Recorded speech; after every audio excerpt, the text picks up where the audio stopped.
साथियों, हम बात करेंगे नेशनल फूड सिक्योरिटी एक्ट, राष्ट्रीय खाद्य सुरक्षा अधिनियम के बारे में। राष्ट्रीय खाद्य सुरक्षा अधिनियम के तहत 5 प्रकार के राशन कार्ड बनाए गए हैं। राशन कार्ड धारकों को जो सुविधा दी गई है वो इस तरह से दी गई है। अंत्योदय राशन कार्ड पर 35 किलो राशन दिया जाता है और ये उन लोगों के लिए राशन कार्ड दिया जाता है, जारी किया जाता है जिन लोगों की आमदनी का निर्धारित स्रोत नहीं होता है, जिनके पास आमदनी का साधन निर्धारित नहीं होता है। उन लोगों के लिए ये अंत्योदय राशन कार्ड के तहत 35 किलो अनाज देने की व्यवस्था सरकार ने की है। इसमें गेहूं और चावल दोनों को मिलाकर के 35 किलो अनाज दिया जाता है। गेहूं 2 रुपए किलो दिया जाता है और चावल इसमें 3 रुपए किलो दिया जाता है। अलग अलग राज्य सरकार के हिसाब से इसमें कुछ बदलाव भी किए जा सकते हैं। तो ये जो दिया गया है कि जिनकी आर्थिक स्थिति बहुत दयनीय है, जिन लोगों के पास जीविका चलाने के लिए कोई माध्यम नहीं है, उनके लिए अंत्योदय राशन कार्ड के तहत 35 किलो राशन की व्यवस्था की गई है। प्राथमिक राशन कार्ड, ये प्राथमिक राशन कार्ड जो होता है उसके तहत लाभार्थी को, जो कार्ड धारक है, उसके लिए 5 किलो राशन प्रति यूनिट के हिसाब से तय किया गया है। उसको भी 2 रुपए किलो गेहूं और 3 रुपए किलो चावल दिया जाता है। बीपीएल कार्ड पर 10 से 20 किलो राशन प्रति परिवार देने की व्यवस्था की गई है सरकार द्वारा। इसमें भी राज्यों के अनुसार इसका अलग अलग माप हो सकता है।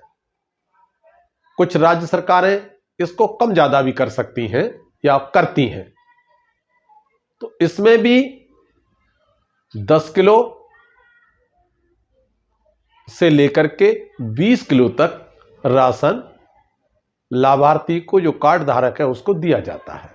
एपीएल कार्ड धारक को भी 10 से 20 किलो राशन प्रति परिवार मिलता है, लेकिन इसमें भी राज्यों के अनुसार इसका रेट और इसकी मात्रा अलग अलग भी हो सकती है।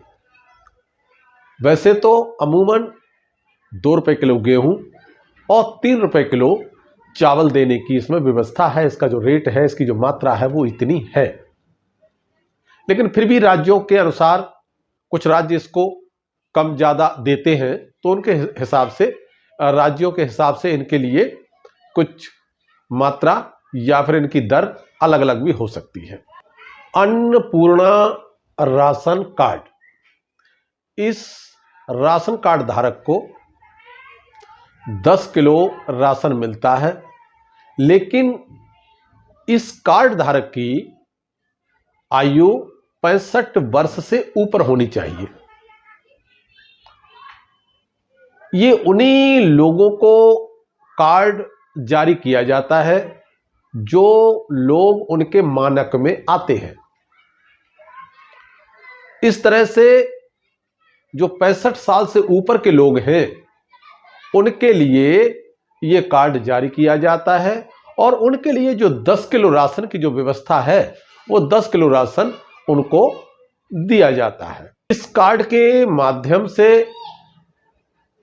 मिलने वाला जो राशन है वो राज्यों के हिसाब से उसकी मात्रा और उसकी दर कम ज्यादा भी हो सकती है। अब बात करते हैं कि जो राशन डीलर हैं वो राशन डीलर किसी कार्ड धारक को, लाभार्थी को पूरा राशन नहीं देते हैं, उसका जो वजन है वो कम देते हैं, और वो वजन कम दे करके, पूरा राशन न दे करके किसी अन्य व्यक्ति को वो राशन ब्लैक में बेच देते हैं। तो ऐसे लोगों के लिए सरकार ने शिकायत करने के लिए एक खाद्य हेल्पलाइन नंबर जारी किया हुआ है सभी राज्यों के लिए अलग अलग। अब इसमें व्यवस्था यह दी गई है कि जो भी इसमें शिकायत करेगा उस शिकायत के आधार पर राशन डीलर के खिलाफ उस मामले में सरकार पहले जांच करवाएगी। जांच में राशन डीलर दोषी पाया जाता है तो उसके खिलाफ कार्रवाई की जाएगी। और कार्रवाई में क्या क्या होगा? कार्रवाई में सबसे पहले तो उसकी जो डीलरशिप है वो उसकी खत्म हो जाएगी। उसके बाद उसके ऊपर जो भी सरकार का जुर्माना होगा वो जुर्माना सरकार लगाएगी। और अगर सरकार को जरूरत पड़ेगी कि इसने बहुत ज्यादा घोटाला किया है जो नहीं करना चाहिए था और कोई प्रावधान ऐसा है तो सरकार उसको जेल भी भेज सकती है। इसमें जेल का भी प्रावधान है। तो जो सरकार ने अपनी वेबसाइट पर ये जो नेशनल फूड सिक्योरिटी एक्ट की जो एक वेबसाइट है उसमें जो टोल फ्री नंबर होता है, हेल्पलाइन नंबर, उस हेल्पलाइन नंबर पर अपनी शिकायत दर्ज कर सकते हैं। उदाहरण के लिए मैं कुछ बता रहा हूं यूपी और उत्तराखंड के नंबर।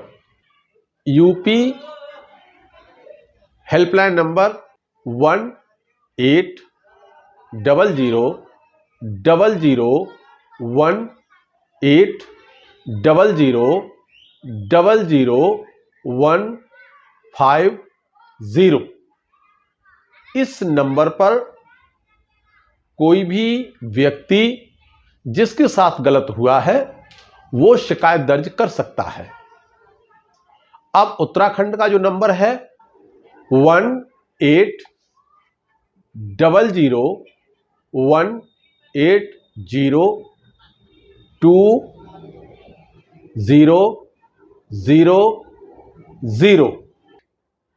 इन नंबरों पर, ये उदाहरण के लिए नंबर दिए गए हैं। इसी तरीका से सभी राज्यों के नंबर दिए गए हैं। अगर उस वेबसाइट पे जाते हैं तो वहां आसानी से उस राज्य का नंबर मिल जाता है और फिर वहां अपनी शिकायत दर्ज करा सकते हैं। तो बहुत बहुत धन्यवाद।